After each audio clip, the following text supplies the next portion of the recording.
अच्छा बात जो सुनवाई की हो रही है, सो जिस पार्टी से आपका ताल्लुक है, और मुझे पता है कि because you started reporting, so you were on a political beat, और उस टाइम पे you very close to Khan Sahab, और पीटीआई की जितनी भी चीज़ें थी वो जिस आप अदारे के नहीं काम कर रहे थे, जिस चैनल के नहीं काम कर रहे थे, एक पाकिस्तान का लीडिंग चैनल है, वो थ्रू यू उसकी सारी की सारी पीटीआई की बीट से चीज़ें जाती थी।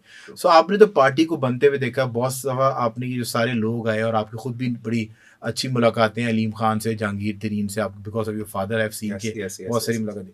पार्टी में एक पॉइंट के बाद जब आप 2018 के अंदर हुकूमत साजी होगी, हुकूमत बन चुकी थी, उसके बाद जो पुराने मेंबर्स हैं उनका गिला ये था कि we are not being heard, हमारी सुनवाई नहीं होती। ऐसे ही मतलब आपने मल्टीपल टाइम देखा होगा, कुछ मेंबर्स घर तक भी पहुंचे, उनको उसके बाद अंदर एंटर नहीं होने दिया गया, और वो बाहर से चले गए, और फिर उनके अंदर यही ग्रीवेंसेस होगी। इसी तरह आज़ाद उम्मीदवार पार्टी के अंदर शामिल हुए थे, उन्होंने कहा जी हमें लाया तो और उम्मीद से गया था, बट हम सुनते ही नहीं, हमसे मिलते ही नहीं है। सो आपको देखो, because I know you young guy, और आपके अंदर ईगो प्रॉब्लम नहीं है कि यार मैं जिस कॉन्सेप्ट पे खड़ा हूँ ये ठीक है, मेरे बाप का कॉन्सेप्ट था, मेरे दादे का कॉन्सेप्ट था, मेरे बड़े भाई का कॉन्सेप्ट, नॉट लाइक दिस। तो इस आपने कहा कि आपको जो पॉइंट है आप उसको रखेंगे, क्लियर करेंगे। कल आपको लगेगा कि नून ठीक है, तो आपके वालिद पीटीआई में रहेंगे, आप नून में शमूलियत कर लेंगे, ठीक है, जब आपको लगेगा कि यार इनकी अलाइनमेंट, इनकी अलायंस ठीक हो गई है, क्योंकि आपने तो मुल्क की नहीं काम करना ना, और आपको जो बेहतर लगता है कि मुल्क के इंटरेस्ट की नहीं काम करना है। सो आपको क्या लगता है कि पीटीआई ने गलतियां तो की हैं?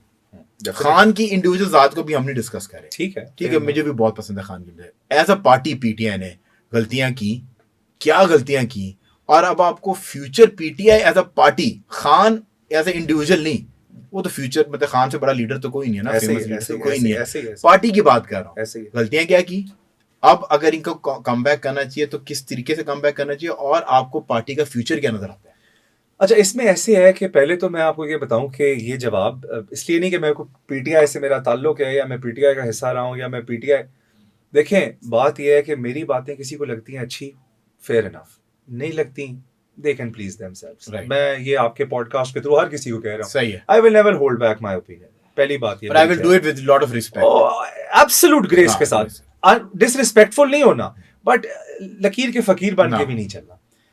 पीटीआई को सबसे बड़ा खतरा पीटीआई से है, सही है, और ये हमेशा रहा है, इसमें कोई दो राय नहीं। बिल्कुल ठीक है। मैं बीट रिपोर्टिंग कर रहा था 2016, 17, 18, 19, मैं पीटीआई को बड़े और तरीके से देखा, सही है, बिल्कुल करीब बनते देखा ना, बनते देखा। आज पीटीआई के बहुत इंपॉर्टेंट फिगर्स जो बैठे हैं जिन मनसब पे, और इस वक्त तो बहुत इंपॉर्टेंट हुए खड़े, ठीक है, ये लोग खुद फोन करके पीटीआई के दूसरे ऑफिसर्स की खबरें देते थे। ओके, ठीक है, मैं ये आज आपके पॉडकास्ट पे फर्स्ट टाइम एवर ये मैं बात कन्फेस कर रहा हूँ। लाहौर के इनके दो दफ्तर थे, एक मॉडल टाउन था, एक सेंट्रल सेक्रेटेरिएट था, एक लाहौर डिवाइडेड भी 2 जोन्स में था, एक अर्बन था, एक रूरल था, एक का प्रेसिडेंट ज़हीर अब्बास था खोखर, और दूसरे का मेरा ख्याल इट वाज वलीद इकबाल। सही है, Walid Iqbal now is senator, आपको पता है।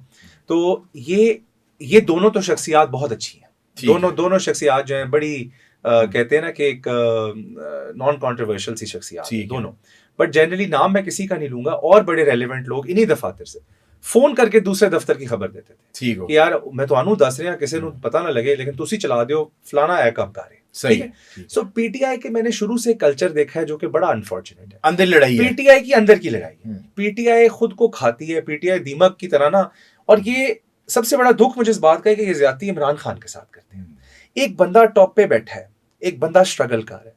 आप देखें कि जिंदगी के 28वां साल आ गया इस पार्टी को, इन 28 स्ट्रगल में अच्छा टाइम देखा है। अगर खान की टीम इससे बेहतर होती, जिधर खान की टीम आज खड़ी, अगर इससे बेहतर होती, इमरान खान इक़्तिदार से बाहर निकलते ही ना।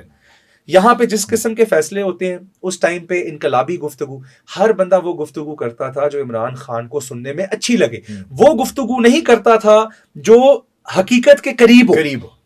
यहाँ पे वो जो खुशामदी कल्चर था, जी, वो बहुत ज्यादा मतलब मैं आपको बताऊं कि आज ये बात आप इसके मतलब इस बात से आप एग्री करेंगे, वो कहते थे कि ये मेरा हार्ड हिटर है, और ये जो जरा ज्यादा बोलने वाले ब्लंट थे, बदतमीजी करते थे मीडिया में बैठ के, उनको वो आगे करके बैठाते थे कि आज जी इस कमरे में मेरे करीब, वो पसंद है उनको।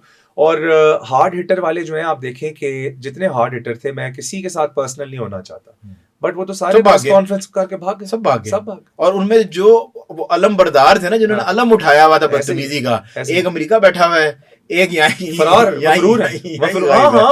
तो मतलब मेरा कहने का मकसद ये है कि यार उस टाइम पे ना एक चीज का जो मतलब अफसोस हुआ मुझे वो ये है कि जो थोड़ी सी बैलेंस्ड गुफ्तगू करते थे, जो थोड़ी सी नरम गुफ्तगू करते थे, वो कहा जाता था कि ये मफाद परस्त है। मतलब मैं वो छोटी सी एग्जांपल देता हूँ कि जब वालिद साहब उस टाइम स्पीकर थे, वालिद साहब को स्पीकर अल्लाह ने बनाया और इमरान खान के एतमाद ने बनाया। इमरान खान उनको ब्लाइंडली ट्रस्ट करते थे और वालिद साहब का एक love level for Imran Khan एक और ही लेवल, ठीक है। इसीलिए नहीं की, मैं वही कह रहा हूँ कि उन्होंने घर आके वो आई स्वेयर डिप्रेशन में चले जाते थे, फील करते थे कि यार ये आज मैं मीटिंग अटेंड करके आया हूँ तो ये गलत हो रहा है, ये गलत हो रहा है। मतलब खान से इतना प्यार था, खान से इतना एग्जैक्टली लास्ट होप वही नजर आती है कि खान ही लास्ट होप। भाईजान मैं जो आपको कहूं कि मैंने तो आपके साथ चलना है, तो अब आपका नफा भी है तो मैं आपके साथ हूं, आपका नुकसान भी है तो मैं आपके साथ हूं। अगर आप बेहतर जगह पे खड़े तो आपके साथ मैं भी बेहतर जगह पे खड़ा हूं। अगर आप टफ रिडार में होंगे तो मैं भी आपके साथ टफ रिडार में। जब आपने किसी के साथ निभाने का ठान ही लिया तो फिर उसका अच्छा वक्त आपका अच्छा वक्त बन जाता है, उसका बुरा वक्त आपका बुरा वक्त बन जाता है। ठीक है। सो माय पॉइंट इज कि वो घर आके इस बात पे बड़े परेशान होते थे कि पार्टी में एक दो लोग वो डेली कहते थे कि यू नो प्रिंट आउट निकाल के ले आते थे कि जी ये आज की ट्वीट्स हैं, इनमें से तो आज फलां इदारे के मुतालिक फलां बंदे के मुतालिक किसी ने कोई ट्वीट नहीं की, आज तो फलां गुफ्तगू होनी थी, आज इन्होंने हैशटैग फलाना नहीं चलाया, यू नो कि मतलब एक इस तरह की बातें जिसे एक मजीद इंतशार केओस बनेगा। तो हम ये कहते थे कि यार सियासत जो है वो डिप्लोमेसी है, सियासत जो है वो अब आज वही पीटीआई डिप्लोमेसी कर रही है। आज हम मौलाना फजल रहमान के साथ बैठे हमने कितने साल सियासत एंटी मौलाना की, पीटीआई ने की ना, नेम कॉलिंग की, डीजल वाला नाम है, नाम किसने डाला, आप लोगों ने डाला ना। लेकिन आज हम कर रहे हैं ना डिप्लोमेसी। देखिए सियासी बंदे का काम होता है आप बंद गली से भी रास्ता निकाल दें। अगर डेड एंड आ गए ना तो आपने ढूंढना है कि इस डेड एंड में से मैं कैसे निकलूं। तोड़ तो काम होता है नहीं, जोड़ ही होता है, जोड़ होता है। जिस तरह मतलब कि एक बात है, Zardari with all due respect, आपको ज़रदारी साहब की पर्सनालिटी से प्रॉब्लम होगी, उनके काम से प्रॉब्लम हो सकती है, पर ज़रदारी साहब एज अ पॉलिटिशियन वो is always willing to talk, is always willing to talk। मैं कहता हूँ सियासी बंदा होता ही वो है, is always willing to talk। और कतन इसका मतलब ये नहीं है कि आप अपनी बेसिक्स पे कॉम्प्रोमाइज करें। खान का देखें एक सोच है, खान स्टेटस को तोड़ने वाला, स्टेटस को चैलेंज करने वाला लीडर है अनडाउटेडली।